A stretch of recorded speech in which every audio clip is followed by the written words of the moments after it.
Golden కథలు. July నెల 1వ తారీఖు. వర్షాకాలం మొదలై బయట సన్నగా వానలు పడుతున్నాయి. ఉదయాన్నే రామచంద్రరావు తన హాల్లోని కుర్చీలో దర్జాగా కూర్చుని తన జీతం డబ్బులు టేబుల్ మీద పెట్టుకుని లెక్కలు వేస్తున్నాడు. అతను బ్యాంకులో గుమస్తాగా పనిచేస్తున్నాడు. ఆయన భార్య సుగుణ వంటగదిలో ఉదయం బ్రేక్ఫాస్ట్ కోసం టిఫిన్ చేస్తోంది. ఆమె ఎంతో ఓర్పు, సమయస్ఫూర్తి ఉన్న ఇల్లాలు. రామచంద్రరావుకు తాను బ్యాంకు ఉద్యోగిని అన్న గర్వం కొద్దిగా ఎక్కువ. సుగుణా, ఇటు రా ఒకసారి. ఈ నెల జీతం వచ్చింది, ఖర్చుల లెక్కలు తేల్చాలి. సుగుణ చేతులు తుడుచుకుంటూ బయటకు వచ్చింది. చెప్పండి, ఈ నెల పచారీ సామాన్ల లిస్ట్ ఏమైనా ఇవ్వమంటారా? ఈ లిస్టు కాదు సుగుణా, ముందు నేను చెప్పేది విను. ఈ నెల మన ఖర్చులు విపరీతంగా తగ్గించుకోవాలి. ఇల్లు గడపడం నా ఒక్కడి సంపాదనతోనే సాధ్యమవుతుంది. నీకు అసలు సంసారం ఖర్చుల విలువ తెలియదు. ఎప్పుడూ ఆ వంటింట్లో కూర్చొని వండటం తప్ప లోక జ్ఞానం, ఆర్థిక వ్యవహారాలు ఏమున్నాయి నీకు? అన్నాడు కొంచెం గర్వంగా. సుగుణ ఏమాత్రం కోపడకుండా నవ్వింది. అవునండి, నాకేం తెలుసు, మీరే కదా పెద్ద చదువులు చదివారు. బ్యాంకులో అందరి లెక్కలు చూస్తారు. ఇంతకీ మరి ఇంటి ఓనరు సుబ్బమ్మ గారికి అద్దె డబ్బులు 200 రూపాయలు పక్కన పెట్టారా? ముందు వానరు డబ్బులే తీశాలే. ఆ మిగిలిన డబ్బుల్లోనే ఇప్పుడు పాలు, పేపర్, కరెంటు బిల్లు, మన చింటుగాడి స్కూల్ ఫీజు, పచారీ సామాన్లు అన్నీ రావాలి. ఈసారి నెయ్యి వాడకం, ఉదయం సాయంత్రం కాఫీ పొడి వాడకం బాగా తగ్గించు అని కరాఖండిగా చెప్పాడు. అంతలో వాళ్ల 10 ఏళ్ల కొడుకు చింటూ పరిగెత్తుకుంటూ వచ్చాడు. నాన్నగారు, రేపు స్కూల్లో డ్రాయింగ్ కాంపిటీషన్ ఉంది నాన్న. ఒక 5 రూపాయలు ఇస్తే వెళ్తూ వెళ్తూ కామెడీ షాప్లో నటరాజ్ కలర్ పెన్సిళ్లు కొనుక్కుంటాను నాన్న. డ్రాయింగా? బొమ్మలు గీస్తే మార్కులు వస్తాయా ఏంటి? వాటితో నీకు ఉద్యోగాలు ఇస్తారా? వెళ్ళు, ముందు పోయి చదువుకో.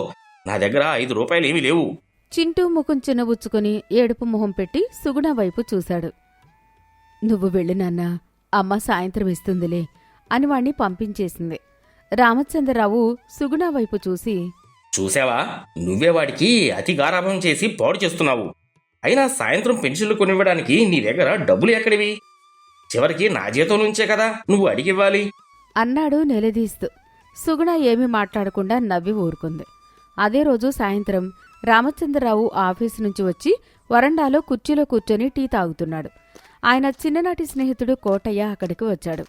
కోటయ్య వడ్డీ వ్యాపారాలు, రియల్ ఎస్టేట్ అంటూ తిరిగే రకం. ఏమండి రామచంద్రరావు గారు, విన్నారా? మన మార్కెట్లోకి కొత్తగా ఒక భలే వడ్డీ వ్యాపారం వచ్చింది. శారదా చిట్ ఫండ్స్ అట. అందులో డబ్బులు పెడితే రూపాయికి 2 రూపాయలు లాభం అట. నేను నిన్ననే నా భార్య దగ్గరున్న 2 జతల నగలు తాకట్టు పెట్టి 5,000 రూపాయలు అందులో ఇన్వెస్ట్ చేశాను. 5,000 రూపాయలా? అంత డబ్బు ఒకేసారి పెట్టడానికి ఎలా ధైర్యం వచ్చింది కోటయ్య? వాడెవడో మోసం చేస్తే ఎలా? అదే మరి తెలివి అంటే. వాళ్ళెందుకు మోసం చేస్తారు? నాలాంటి తెలివైన వాళ్లకు మాత్రమే ఈ స్కీములు దక్కాయి. నీలాగా నెలకు కేవలం 1,500 బ్యాంకు ఉద్యోగం నమ్ముకుని బతికితే జీవితాంతం ఇలాగే మధ్యతరగతి ఇరుకు గదుల్లో ఉండిపోతాం. రిస్క్ చేస్తేనే డబ్బు వస్తుంది. కోటయ్య సుగుణ వైపు చూసి వెటకారంగా నవ్వాడు. అయినా నీ భార్య సుగుణమ్మ గారికి ఈ విషయాలు అర్థం కావులే రామచంద్రరావు.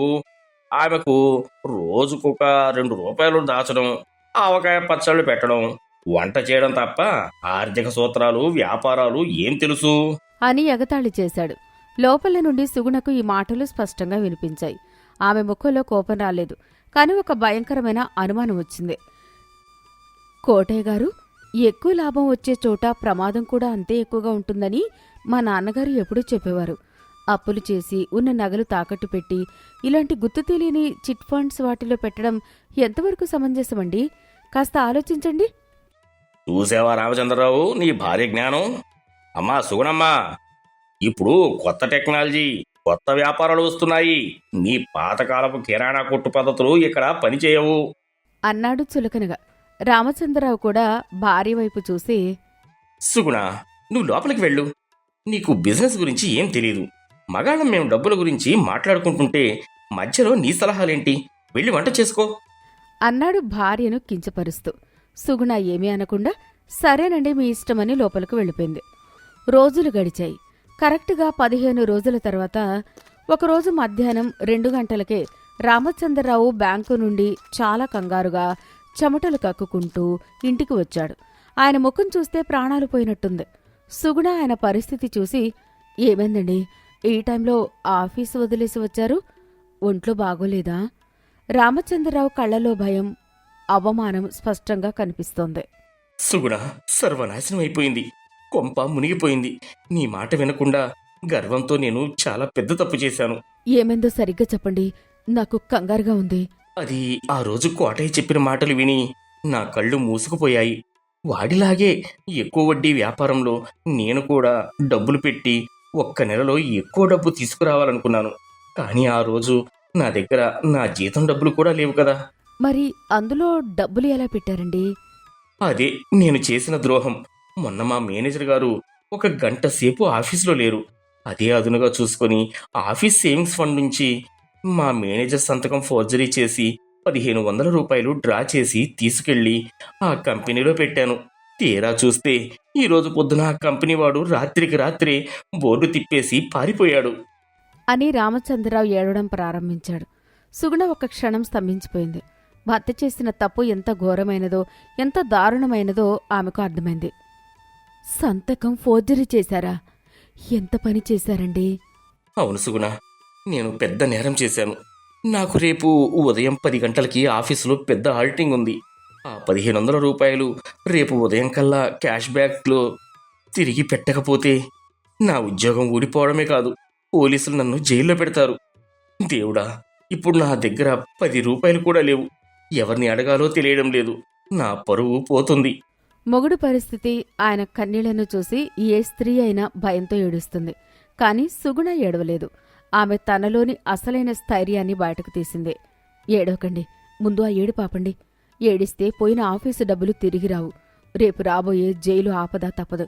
మీ తప్పేంటో, మీరు నమ్మిన స్నేహితుల నిజ స్వరూపం ఏంటో మీకు తెలిసొచ్చింది కదా. నాకదే చాలు. మీరు కదలకుండా కాసేపు ఇక్కడే కూర్చోండి అని చెప్పి సుగుణ లోపలి గదిలోకి వేగంగా వెళ్ళింది. రామచంద్రరావు తల వంచుకొని ఏడుస్తూనే ఉన్నాడు. తనను ఎప్పుడూ ఏం తెలియని అమాయకురాలు, చదువులేనిది అని తక్కువ చేసిన భార్య ముందే తను దొంగలా ఎంత చిన్నవాడైపోయానో అని ఆయనకు తీవ్రమైన సిగ్గు, పశ్చాత్తాపం కలిగాయి. 5 నిమిషాల తర్వాత సుగుణ చేతిలో ఒక పాత డబ్బా పట్టుకుని బయటకు వచ్చింది. ఈ డబ్బా ఏంటి సుగుణ?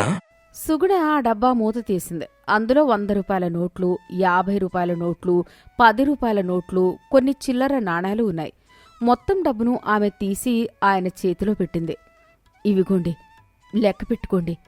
రామచంద్రరావు వణుకుతున్న చేతులతో ఆ నోట్లను లెక్కబెట్టాడు. అందులో ఖచ్చితంగా 1850 రూపాయలు ఉన్నాయి. ఆయన నోరు వెళ్లబెట్టాడు. కళ్ళు పెద్దవి చేసుకుని భార్య వైపు చూశాడు. ఇంత డబ్బు, ఈ 1800 రూపాయలు నీకు ఎక్కడివి సుగుణా? ఎవరినైనా వడ్డీకి అప్పుగా అడిగావా? ఎవరైనా వడ్డీకి అప్పుగా ఇచ్చారా? లేక మీ పుట్టింటి వాళ్ళని ఏమైనా అడిగి తెచ్చావా? లేదు, ఈ డబ్బులు నాకెవ్వరూ అప్పివ్వలేదు. నా పుట్టింటి వాళ్ళు పంపలేదు. ఇవన్నీ మీరు నాకు ప్రతి నెల ఇచ్చే సంసారం ఖర్చుల్లో నేను దాచిన డబ్బులు. మీరు కూరగాయల కోసం ఇచ్చిన డబ్బుల్లో బేరాలాడి రూపాయి, 2 రూపాయలు మిగిల్చి ఇందులో వేసేదాన్ని. మన చింటూగాడికి చాక్లెట్ కొనుక్కోమని మీరు పండక్కిచ్చిన డబ్బుల్లో వాడికి సర్ది చెప్పి సగం పొదుపు చేసేదాన్ని. మీరు నాకు కొనిచ్చే ఖరీదైన చీరల ఖర్చు తగ్గించుకుని ఆ డబ్బులు దాచాను. నేను దాచిన ప్రతి రూపాయి ఈ డబ్బాలోనే ఉంది. రామచంద్రరావు ఆ నోట్లను చూస్తూ నోట మాట రాక అలాగే ఉండిపోయాడు. తన భార్య ఎంత గొప్ప త్యాగం చేసిందో ఆయనకు అప్పుడు అర్థమైంది. ఏమండి, రేపు పొద్దున్నే ఆఫీస్కి వెళ్ళండి. ఆడిటింగ్కు ముందే ఎవరికీ తెలియకుండా ఈ 1500 రూపాయలను క్యాష్ బాక్స్లో కట్టేసి మీరు చేసిన తప్పును సరిదిద్దుకోండి. మన పరువు, మీ ఉద్యోగం రెండూ నిలబడతాయి. రామచంద్రరావు కళ్లల్లో నుండి కన్నీళ్లు జలజల రాలాయి. ఆయనకు ఆ క్షణంలో సుగుణ ఒక సాధారణ ఇల్లాలు కాదు, ఆపదలో ఆదుకున్న సాక్షాత్తు ఒక దేవతలా కనిపించింది. ఆయన తట్టుకోలేక భార్య కాళ్లు పట్టుకున్నంత పని చేశాడు. సుగుణ, నన్ను క్షమించు. నిన్ను ఎప్పుడూ చదువుకోలేదని, నీకు లోకజ్ఞానం లేదని, కిరాణా కొట్టు లెక్కలే తెలియవని ఎగతాళి చేశాను. కాని నా చదువు నాకు అహంకారాన్ని ఇస్తే అసలైన తెలివి, ఒక సంసారాన్ని ఆపద నుంచి నిలబెట్టే శక్తి నీలోనే ఉంది సుగుణ. నేను సంపాదించడం మాత్రమే గొప్ప అనుకున్నాను. కానీ నువ్వు నాకే తెలియకుండా ఆ సంపాదనని దాచి ఈ రోజు నన్ను జైలు పాలవ్వకుండా కాపాడావు. నా పరువు నిలబెట్టావు. నువ్వు నా భార్యవి కావడం ఈ జన్మలో నా అదృష్టమని. బోరున ఏడ్చాడు. చాలండి, ఇంకేడవకండి. భార్యాభర్తలంటే ఒకరి తప్పులను ఒకరు సరిదిద్దుకుంటూ నడవాలి కాని తప్పులు ఎత్తి చూపుకొని బతకడం కాదు. ముందు రేపు ఉదయాన్నే వెళ్ళి ఆఫీసులో డబ్బులు కట్టేయండి. మీ ఉద్యోగం భద్రం చేసుకోండి అంది నవ్వుతూ. మరుసటి రోజు సాయంత్రం 6 గంటలు రామచంద్రరావు బ్యాంకు నుండి చాలా ప్రశాంతంగా నవ్వుతూ ఇంటికొచ్చాడు. ఆఫీసులో ఆడిటింగ్ విజయవంతంగా ముగిసింది. ఉదయాన్నే వెళ్లి ఆయన క్యాష్ బాక్స్లో డబ్బులు వేసేయడంతో లెక్కలు సరిపోయాయి. ఎలాంటి సమస్య రాలేదు. ఆయన మేనేజర్ దగ్గరికి వెళ్లి తన తప్పును ఒప్పుకొని భవిష్యత్తులో ఇలాంటివి చేయనని క్షమాపణ కూడా చెప్పి తన ఉద్యోగాన్ని కాపాడుకున్నాడు. ఇంటికి రాగానే రామచంద్రరావు చేతిలో 2 కవర్లు ఉన్నాయి. చింటూ పరిగెత్తుకుంటూ వచ్చాడు. నాన్నగారు, ఈరోజు కూడా మీ మూడ్ బాగోలేదా? మళ్ళీ నన్ను తిడతారా? అని భయపడుతూ అడిగాడు. లేదురా కన్నా, ఈరోజు నాన్నగారు చాలా అంటే చాలా సంతోషంగా ఉన్నారు. ఎందుకంటే నా దగ్గర ఒక మాయల పకీరు ఉంది. ఇదిగో చూడు, నీకు రేపు డ్రాయింగ్ కాంపిటీషన్ కోసం brand new Nataraj colour pencil box అని ఒక కవర్ ఇచ్చాడు. ఏ థ్యాంక్ యూ నాన్నగారు, నువ్వు ప్రపంచంలోనే బెస్ట్ నాన్న అని అరిచాడు. సుగుణ వంటగదిలో నుండి బయటకు వచ్చి చూసింది. రామచంద్రరావు నవ్వుతూ 2వ కవర్ సుగుణ చేతిలో పెట్టాడు. ఇదేంటండి విప్పి చూడు సుగుణ అన్నాడు రామచంద్రరావు ప్రేమగా. ఆమె విప్పి చూస్తే అందులో ఆమెకెంతో ఇష్టమైన ఖరీదైన అందమైన మంగళగిరి కాటన్ చీర ఉంది. సుగుణ, ఈ రోజు నుండి మన ఇంట్లో ఖర్చుల బడ్జెట్ రాసేది నేను కాదు, నువ్వే. నా జీతం డబ్బులు మొత్తం 1వ తారీఖున కవర్తో సహా తెచ్చి నీ చేతిలో పెడతాను. ఎందుకంటే మగాడు సంపాదిస్తే ఇల్లు నడుస్తుంది, కానీ ఒక తెలివైన ఇల్లాలు తన చీరకట్టులో పొదుపు చేస్తేనే ఆ ఇల్లు ఒక అద్దాల మేడల పదిలంగా నిలబడుతుంది అని నాకు అర్థమైంది అన్నాడు. సుగుణ సిగ్గుపడుతూ ఆ చీరను తీసుకుంది. అంతలో ఇంటి గేటు తీసుకుని స్నేహితుడు కోటయ్య దిగులుగా ఏడుపు మొహంతో లోపలికి వచ్చాడు. వాడి మొహం మాడిపోయింది. రామచంద్రరావు, నా సర్వస్వం పోయిందిరా. ఆ చిట్ ఫండ్ కంపెనీ వాడు దొరకలేదు, నా నగలు కూడా పోయాయి.